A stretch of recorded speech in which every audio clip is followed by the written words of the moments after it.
Welcome to another episode of Maximilian Must Know. This is going to be a quick take on a new fragrance from the house of Euphorium, Brooklyn, and it is going to be called Butterfly. Now, you guys have seen, I've done a scent safari on this house before.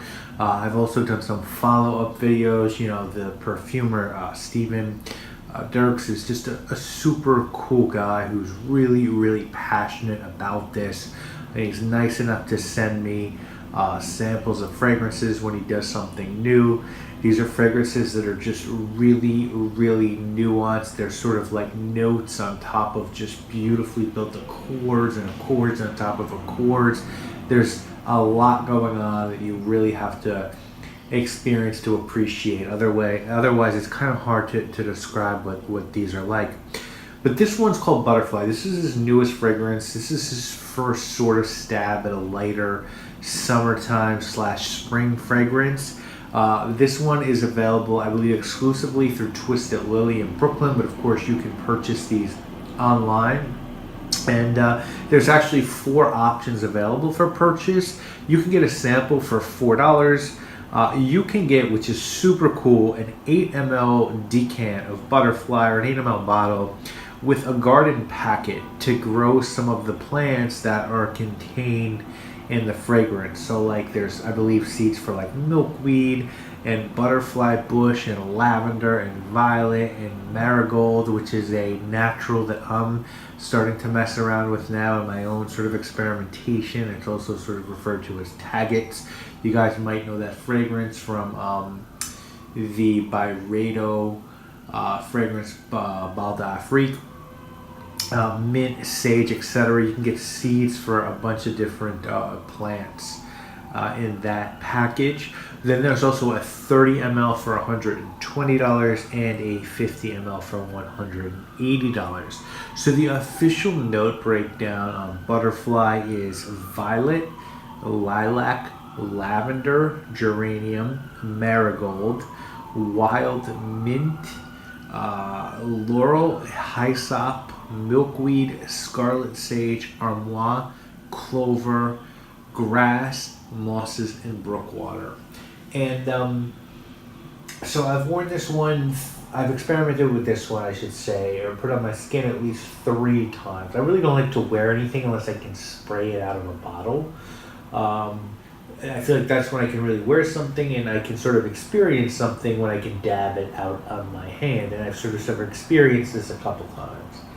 And this is a really beautiful fragrance. And I want to compare it to a fragrance, but it's very much different. But just to give you guys a little bit of context, there's a fragrance I love that I've reviewed called a Piper Negrum.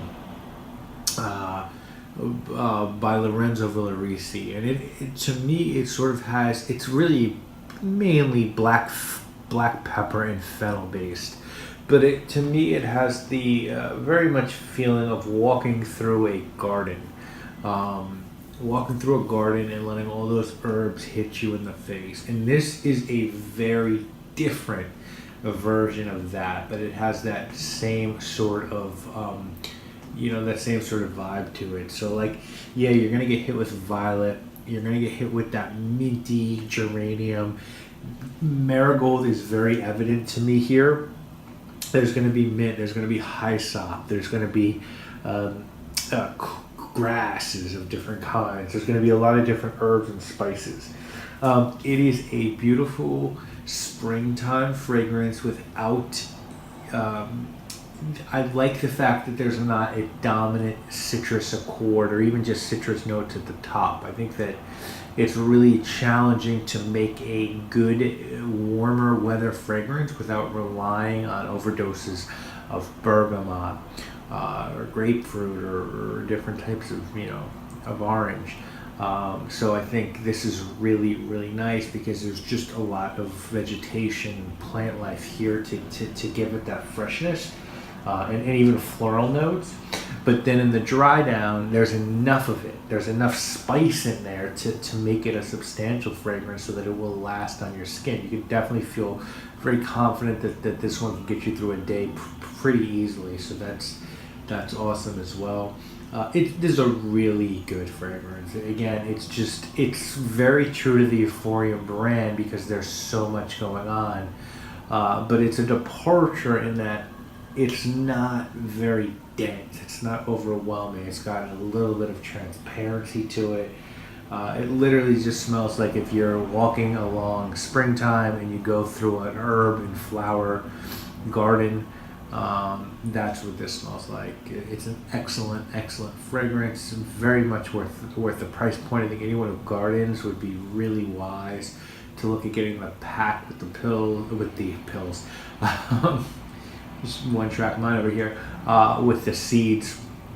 But definitely a great job from this house, and this is my favorite that I've smelled from the line so far, and there are very good fragrances within this collection. Wald is just amazing. I actually checked that one out again the other day. I was going through some of my samples and I re-smelled Wald, but to me this is just shows the refinement of the perfumer, the progression of the perfumer, that he's able to make something as nuanced with as much depth, but be lighter and a little bit more transparent and even perhaps more wearable. So definitely check this one out. I will link to Euphorium in the description, and that's it, guys. Let me know if you've smelled this one, or if you've smelled stuff from Euphorium, what your favorite is, and I'll see you later this week with more videos, guys. Obviously, my name is Maximilian.